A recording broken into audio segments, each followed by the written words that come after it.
Yeah, I just don't think today's, obviously, like I say, it's a disappointment, as a lot of people were saying in the chat, that it's a disappointment to see how it went down. But at the very end of it all, like I say, I think this is the closing of the book of the Brian Kelly era, more so than his actual leaving. And now Marcus Freeman gets to go put his stamp on everything. I don't think we've seen Marcus Freeman put his stamp. I mean, I know he's a defensive guy. I know he's a defensive coach, played defense. He's got some ideas about what to do on offense that I imagine were not really a whole ton of the game plan in this particular game. So, now's the closing of the Brian Kelly era, in my opinion. I know he wasn't there today, and I know he's moved on and all of that, but now it's, the evaluation of Marcus Freeman starts now, I feel like, as opposed to when it started, when he completely took over, I guess. So, I don't know. Like, it's hard to really put into words how I really feel about it. But I just, like I say, now's where the changing happens, as opposed to whatever happened, whatever changing of the guard happened, in my honest opinion. Yeah, and then so kind of walking through the game real quick, and then maybe we'll get to some big picture stuff, depending on maybe some of the comments and stuff. I know they're starting to roll in a little bit here. Obviously, like I mentioned, if you guys are just joining us, Notre Dame was up 14-0, pretty much on the blend. I think their first drive scored, second drive went 3 and out, third drive scored. Defense was playing well to start the game. They were getting pressure. Secondary was playing well at the beginning, and Notre Dame was up 28-7 with just over a minute to play. And we've actually seen this story a few times this year for Notre Dame, where the defense is playing really well and then gives up a score, sort of towards the end of the half, and people get worried and so on and so forth. But at the same time, someone mentioned this where like they saw this from a mile away when when Oklahoma State scored to make it 28-14. And my response to them was, they were up 28-14. I know Oklahoma State was getting the ball, but they were still up 14 points, and your offense had shown no reason to think that they were only going to score 7 and essentially nothing until in the second half. And frankly, they just really didn't make adjustments, I guess. I mentioned, obviously, no Buckner to kind of help the running game when, to start the second half specifically. Tommy Rees got a little bit more conservative and was trying to call more run plays. And, I don't know if that was necessarily the wrong approach. It seemed like some of the run plays actually picked up 5-6 yards at a time, but then on third down, Cohn would get sacked or, throw an incomplete pass and through the interception and so on and so forth. But, it really is hard to put into words what happened.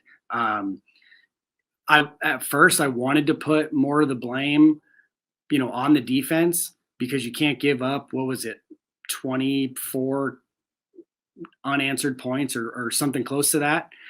And I know the offense sputtered, but like I mentioned, you're up 28-14. You probably should have made your field goal from Jonathan Dora to make it 31 points in the first half. But it's just, yeah, it's hard to classify really what we're really wrong.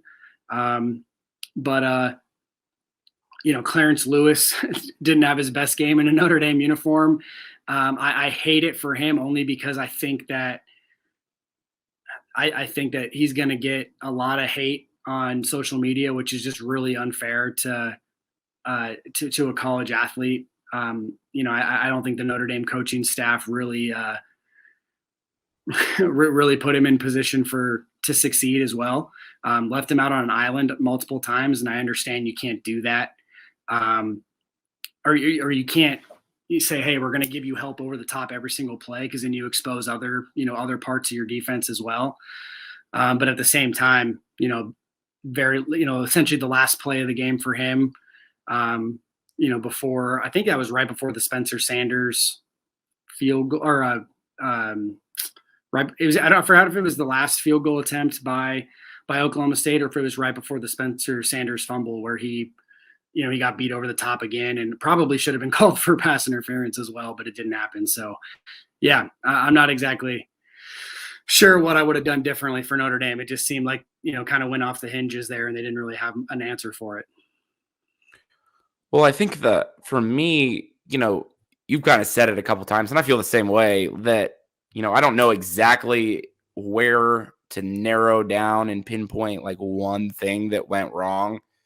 But I guess what I will say is that, there was no complimentary football going on whatsoever in the entire second half. I mean, the defense comes out, they're on their, they take the field first. They're on their heels. They're on their entire second half. Obviously, Oklahoma State made adjustments. Obviously, the tempo of the Oklahoma State offense was clearly starting to weigh on Notre Dame's defense. I mean, that was very apparent. But the other part of that is the offense didn't do anything to help that situation either. The offense was barely able to stay on the field long enough to, at the very least, even flip field position, or at the very least run a drive where you pick up just 2 first downs and run 3 or 4 or 5 minutes of game clock. And that to me was just everything was going wrong. Everything from, not being able to run the ball. That was very, very frustrating because, it felt like Notre Dame had made such great strides in the run game. And I know Kyron Williams not being there had probably a little bit to do with that. I mean, he maybe shakes a tackle here and there, gets a couple more yards, and Notre Dame gets a couple more first downs. But like I say, I just think that anything that could go wrong, for Notre Dame did go wrong in the second half in terms of just not being able to do this or not being able to do that, or not being able to protect Jack Cohen to the point where then he gets a little bit more happy-footed in the pocket, and it just wasn't good altogether. Like, there was no defense helping the offense helping the defense. There's no complimentary football going on absolutely whatsoever. And that was the part that I sort of thought was, I don't know, that was the most disappointing thing for me.